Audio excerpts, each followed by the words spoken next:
Welcome to The Switch, podcasts that are wired to online and offline marketing.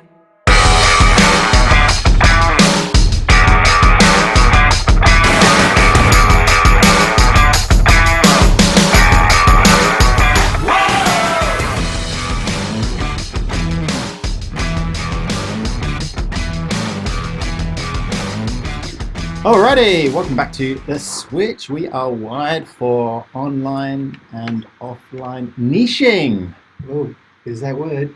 There's that word, and we've already heard Paul niching in his own business, his accounting skills and business coaching. So that is definitely a massive bonus for him and his against his competitors. But niching is absolutely critical in a lot of markets that are flooded these days. So you know, do you have a niche? If you're a business owner listening to this, you got to think, well, what is my niche? Am I exploiting it? Am I marketing it correctly? And do my customers actually understand the value of my niche? Yeah, and just understanding. I mean, a lot of businesses are just going along happily and thinking, well, all my competitors, we all offer the same service. We'll offer the same services. We just offer better service. Oh, great. What does that mean? What does that mean? And I mean, you can understand why some businesses would think they haven't got a niche. Like you were talking about plumbers and electricians. I mean, a couple of plumbers have come to us with, asking for a new website, and when you ask them what their answer is, oh, we got better customer service. Unless you're in an industry where the customer service is absolutely shocking, could be a telco, and you're really standing out with customer service, and you're really struggling to find a niche in those industries. And using customer service as a bit of a crutch is not the way to go. Yeah, I think what some people they miss the point, and sometimes a niche doesn't necessarily mean that you're doing something totally different to somebody else. You could be doing similar services, but there's a component in that you could really start plugging or really start marketing heavily. And then just that in itself brings out that part of the market. And then to the person looking in, they're going, oh, okay, well, these guys are specialising in this.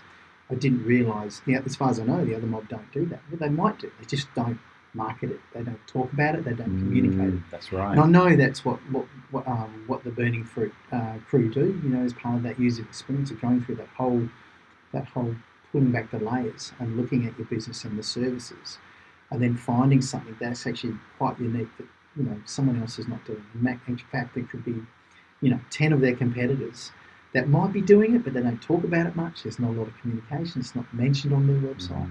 And then there is an opportunity then to start marketing heavily, start communicating across all platforms. And it may look like these guys have got a service that I've never heard of before. And then there's a market for it. But actually, no, they're focusing on it, and then they're pulling it out and then dressing it up more, talking about it more. Yeah. I mean, we do that as part of a discovery. A client says, oh, these are our services and this is what we're doing. I was doing a discovery with a white goods company who do refurbished product. And, they didn't realise it, but through the course of the discovery, he just mentioned that, there's companies out there that actually want to buy really like brand new second-hand white goods that are almost new, but not technically new. Yeah. And then, he was talking about a building client that's furnishing units and whatever, and they were looking at, they've got budgets, it's getting tighter and tighter and tighter, and they're needing a service. They're needing someone that can just go in and do the whole place. And I'm going, well, this is a niche market for you. Yeah. Is there more builders out there that are doing this? I don't know of any other white good companies that are talking in this language. You need to now develop a way to get that out there and get in front of them and offer that as a service. So everyone has that. Unless you sit down and dissect it, pull back the layers and look at everything you're doing, you're never actually going to see it. You're just going to go along merrily as you have been before, going, oh yeah, we've got several niches, but they don't really know what they are, or they're just what everyone else is doing. Yeah.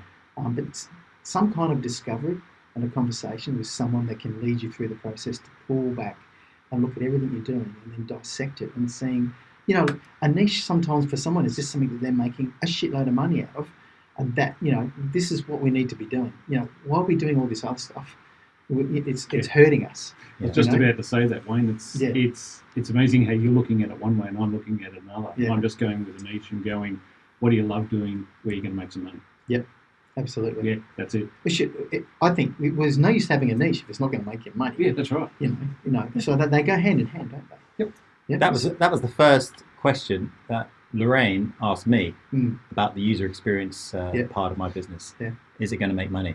Yeah. And I went, I don't know. That's why you're sitting there. So I mean, So that was very, very interesting because obviously she was looking at a niche. Me starting out in business on my own for the first time after being in the corporate world, had no idea what niching is, and I had no idea what networking was. Yep. So is that one thing that, Paul, you take into account, or is that your cornerstone of when you talk to new clients? Not necessarily when they're new. When I've been working with them for a while, and I've got two at the moment where we're really honing niches. One's been with me 18 months, and one's about 2 years. Yeah. Where we're just honing where they make money. Yeah. And where their competitive advantage is. Yeah. And where they see a good future. Okay. Absolutely. Yeah. Okay. No. It's all about exploration and discovery, isn't it? You've really got to look at the business and all the components of whatever the service is. Yeah. What's that service costing you? We've talked about target markets. You've got your general target, but you've also got an aspirational target market. And if you know that if I've got one of them, that's going to make me 10 times more than 20 of those, it's pretty logical where you need to be focusing. Yeah. And if you do it right and it works, then do it again. Yeah. But it's also about what you don't do. It's that learning how to say no again Yeah. to the things that you don't want to do or you're not geared to do. Like if you're a plumber, like one of my clients is a plumber, right? And he's very big in residential maintenance or residential, like commercial maintenance. Yes. He doesn't do any new builds. Okay. He changes hot water cylinders. Yeah. And the niche we're exploring is tree roots, getting them out of pipes because it takes special machinery. Yep. Right. Not all the other plumbers have got that. So That's true. Beautiful niche. That's exactly right. Beautiful little niches. He gets constant phone calls. Hey, I'm doing a new build. Do you want to quote on piping? He says, no, thanks very much. Yeah. Give us a call in 5 years' time when it doesn't work. Yeah, exactly. Yeah, I was just I'll going come to and say. fix it for you. Yeah. So I was just going to say. So that's where you've got residential market that's got longevity. The houses have been there and established for 5, 10, 15 years, and then that's when you're classically going to get all those sorts of issues coming along. And if he's got specialised equipment, then he's perfect for it. It's the right fit. Yeah. And probably also there's a cost difference as well. A profit difference. Huge. Massive. And he's not going to go into big commercial work. He's not going to go into the high rises and that sort of thing. We're not work with other plumbers where that has been their niche. Yeah. They just work in high rise buildings. That's their niche. Yeah. That's like, cool. That's where you're going to make your money. That's where you're happy. That's what where your business is geared towards. Go for it. Excellent. But we talk about businesses who actually listen. Oh, what about the businesses who, we're working with a client at the moment where they're targeting everyone. And it was like, okay, so we're going to write your personas, right? And these are the people you're going to be targeting. Yeah? Yeah. A couple of months down the line. Nah, let's throw the personas out. We're targeting everyone. It's like, seriously. They just kept writing personas. That's all. Yeah. Unbelievable. Because just let's face it, defining a persona actually helps with how you communicate with them, both on and offline, and it helps you understand their emotions and their goals, what they're trying to achieve in all your messaging. Yeah. What are they buying and why are they buying it? And that sometimes in itself can create a niche. Yeah, absolutely. Because you realise that there's a whole heap of buying personas that have a similar problem. You might not be addressing it. You might actually go, you know what? We actually don't have this line of service. We need to introduce this. We've just discovered a whole market we've never looked at before. And then all of a sudden you think, oh, we can build something around this. Someone like Paul goes, well, actually, you're actually making good profit out of this. This is... We need to go on this and not look at dropping a few other things away that aren't making you so much money, or their time, or there's a lot of travel, or there's whatever it is that's not turning a profit.